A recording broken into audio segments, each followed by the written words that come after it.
এবং এটা নিজে এটা মনিটর করছে।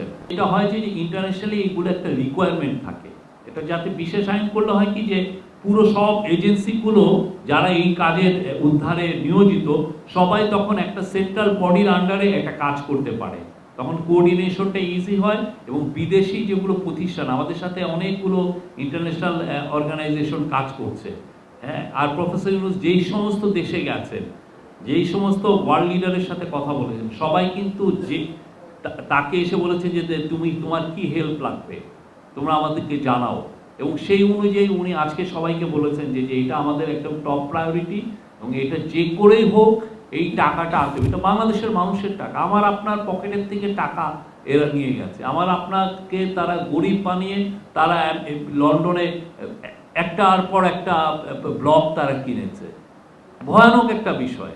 এবং এটা আমার আপনার চোখের সামনে এটা একটা হাইওয়ে রবারি হয়েছে। এটা নিয়ে তো আমরা তো কাজ করছি, প্রত্যেকটা এজেন্সি কাজ করছে, তারা ইভেন অনেক ক্ষেত্রে শুক্র শনিবারেও কাজ করছে। আমরা ইন্টারন্যাশনালি যে কয়টা প্রতিষ্ঠান এটা নিয়ে ইনভলভ, ওয়ার্ল্ড ব্যাংক ইনভলভ, তারপরে কিছু কিছু প্রতিষ্ঠান আছে যারা ইনভলভ, এদের সবার সাথে আমরা বসছি, তারা আমাদেরকে হেল্প করছে। ট্রেল কোথা থেকে টাকাটা যে কোথায় যে শেষ হয়েছে, কিছু কিছু দেশের সাথে আমরা কথাও বলেছি। তো সত্যিকার অর্থে এই টাকাটা 234 বিলিয়ন বা 17 বিলিয়ন যেটাই, এটাকে ট্রেস করাটা খুবই সবচেয়ে কষ্টসাধ্য বিষয়। এটা ট্রেস করলে বাকিটা কিন্তু ইজিয়ার, তখন আপনি লিগাল ফার্মের সাহায্য নেন বা G2G গভর্নমেন্ট টু গভর্নমেন্টের মাধ্যমে সাহায্য নেন, তখন টাকাটা আনা যায় বা ওটা ফ্রোজেন করা যায়। কিন্তু প্রথম কাজটা হচ্ছে ট্রেইলিং করাটা। মালয়েশিয়ার যে এসসিসি তাদের সাথে কথা বলেছে এবং তাদের সাথে তাদের মানে এক্সপেরিয়েন্সটা শেয়ার করেছেন। তো এবং মালয়েশিয়ার যে প্রাইম মিনিস্টারের যে অফিস তার সাথেও কথা হয়েছে, হ্যাঁ। তারা বলেছে যে তারা বাংলাদেশের সাথে তাদের সাপোর্টটা আরও খুব গভীর পর্যায়ে নিয়ে যেতে চায় এবং বাংলাদেশের অ্যাসেট রিকভারির ক্ষেত্রে তারা খুব বাংলাদেশকে হেল্প করতে চায়। আমরা খুব দ্রুত তাদেরকে একটা লেটার পাঠাবো এটার বিষয়ে যাতে আরও এক্সপেডাইট করা হয়। অ্যান্ড আমরা চাচ্ছি যে তাদের মালয়েশিয়ান গভর্নমেন্টের এজেন্সিগুলোর হেল্প নিয়ে এই টাকাটাকে ট্র্যাক করার জন্য।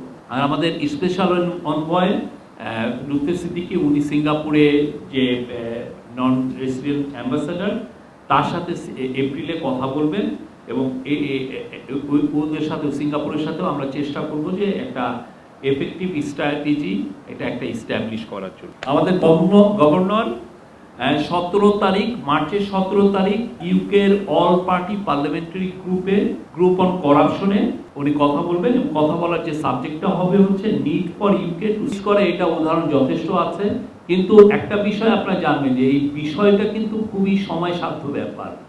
এটা কিন্তু আপনি বললেন যে আজকে, কেন এটার সাথে অনেকগুলো লিগাল এক্সপেক্ট আছে, আপনার লিগাল জিনিসগুলো অ্যাড্রেস করতে হয়, গভর্নমেন্টের অনেকগুলো এজেন্সির সাথে এটা কোঅর্ডিনেশনের বিষয় আছে, তারপরে বিদেশি প্রতিষ্ঠানের সাথে প্রতি স্টেপে লিগাল বিষয়গুলো দেখতে হয়। এটা আপনি আজকে চেলেন যে কালকে এটা হয়ে গেল এরকম কিন্তু না।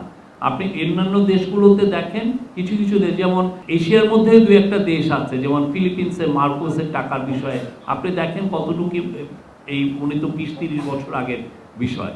বা অ্যাঙ্গোলা তার কিছু টাকা পেয়েছে, ইট টুক দেম 5 ইয়ার্স।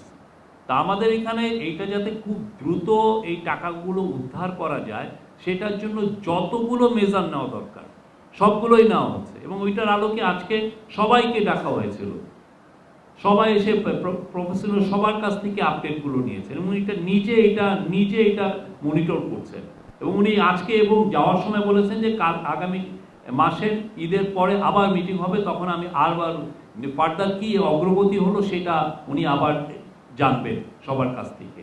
এবং তার আলোকে দেখেন আজকে, এবং এই যে ল একটা, হ্যাঁ, এটা একটা বিশেষ একটা আইন করা হচ্ছে এবং এই বিশেষ একটা আইনের যদি আমরা খুব দ্রুত এটা করতে পারি জিনিসটা আরও এক্সপেডাইট হবে।